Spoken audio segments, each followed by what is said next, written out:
Harmonium, তবল, guitar, তারপর ukulele, তারপর দোতারা, বাদ্যযন্ত্র। 42 বছর হবে কমপক্ষে। 42 বছর কাজ করি আমি, তার বিভিন্ন জায়গায় কাজ করছি। এখানে করছি আমার শিক্ষামূল থেকে, আমার ওস্তাদ থাকাকালীন অবস্থায়। তারপরে করছি যশোর করছি 2 বছর।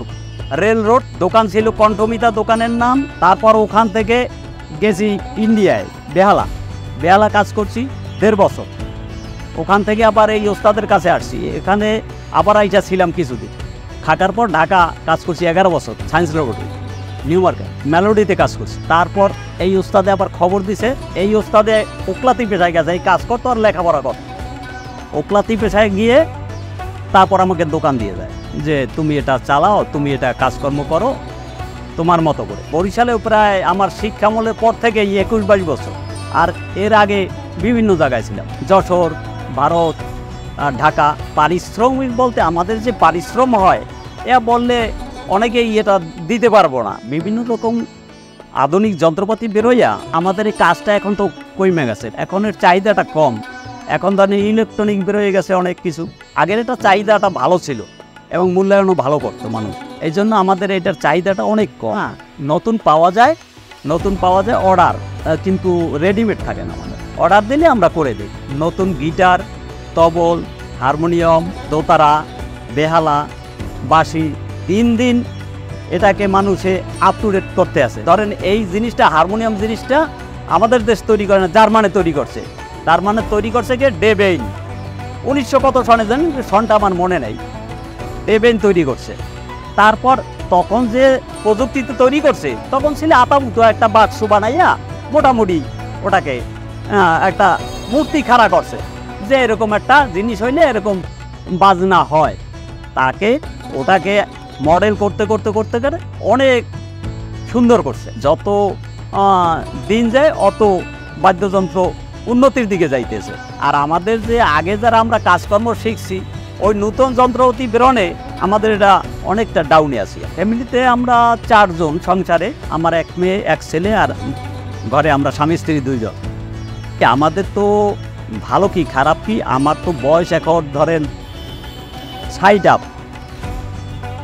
এটা এই বসা কাজ আমার, এই স্পাইনাল কর্ডে এই সমস্যা প্রায় 5-7 বছর। এখন আমার এই কাজ ছাইড়া দেওয়াই দরকার, কেননা এখন আমি ছাড়ি না কেন, এই ছেলেমেয়ে 2টা একটু পর্যায়ে না উঠাইয়া এই কাজ ছাড়তে পারতেছি না। আমার সবসময় ব্যথা করতেছে। এখানে ব্যথারও খাইতে আপনার একটা কিডনি 10 পয়েন্ট কম, ওইটার ওষুধ খাওয়া লাগছে আবার 2 মাস। তাইলে এই বসা কাজটা ভালো না। ওই ডাক্তারে বলছিল টেবিল চেয়ারে কাজ করতে, কিন্তু এই টেবিল চেয়ারের কাজ আমাদের এইটা করা সম্ভব না। আমার ওস্তাদে থাকতে সে রাজনীতিক ম্যান ছিল, তো কমিউনিস্ট পার্টি করে, সে লেখাপড়াও ছিল, সে মারা গেছে যদিও ক্যান্সারে। এই কাজেই করতো আর লেখাপড়া করতো। এই বিএম স্কুল দিয়ে 7ম প্লেস পাইছে মেট্রিকে। তারপর পড়াশোনা করতে ল পাস করিয়া এই তপন স্যারের দ্বারে ওকলাতি শিখতো। এই দোকানে পিছনে বসে কাজ করতো। যখন ল প্র্যাকটিস করতো তখন আর কাজ করতো না হাতে। মানুষে দেখলে এটা কী করবে, ল পাস করছে, প্র্যাকটিস করে, আবার নিজে চেম্বার লইছে, এই কাজ করে। তখন তার একটা মনে একটা বাজলো, তখন পিছনে বসে এরকম রাত্রে একটু টিউন করতো, কাজকর্ম করতো হাতে। ওই ঘন্টাতে দিনে কেন ঘন্টা 3 দিন রাত মিলে ঘন্টা 3 কাজ করতো। তার নাম ছিল জগদীশ চন্দ্র সরকার, অ্যাডভোকেট। এই বরিশালে যত এই হারমোনিয়ামের দোকান আছে বা বাদ্যযন্ত্রের দোকান আছে, তার মধ্যে উনি শিক্ষিত ছিল, জগদীশ চন্দ্র সরকার। বাড়ি ছিল চারুখান, জালুকাড়ি থানায়। না, আমার জেনারেশন এটাই আসবে না মনে হয় কেউ, আর আসার মতো নাইও কেউ। ওই মেয়ে 1টি আর ছেলে তো আসবে না এটার মধ্যে। তার চিন্তা ভাবনা অন্যরকম। আর আমি তো মরে গেলে এটা বাঁচাই রাখার মতো কিছু নাই। কারিগর 6 জন আমি বানাই ছাড়ছি। একজনে ভান্ডাইরে দোকান দিয়েছে, একজনে গৌরনদী, আর একজন এখন বাড়িতে বসে কাজ করে, ঢাকায় মাল সাপ্লাই দেয়, বুঝছেন। আর 2 জন আছে ভারতে, সুদেব করে একটা ছেলে আছে, আর রামু করে একটা ছেলে আছে। তাই জীবন বৃত্তান্ত আমার বহুত কঠিন। বাইরে অনেক বছর কাটাইছি, কষ্টেই কাটাইছি। পরের জায়গায় কাজ করতে হলে, দেশ বিদেশে থাকতে হলে বহুত কষ্টের জীবন কাটাইতে হয়।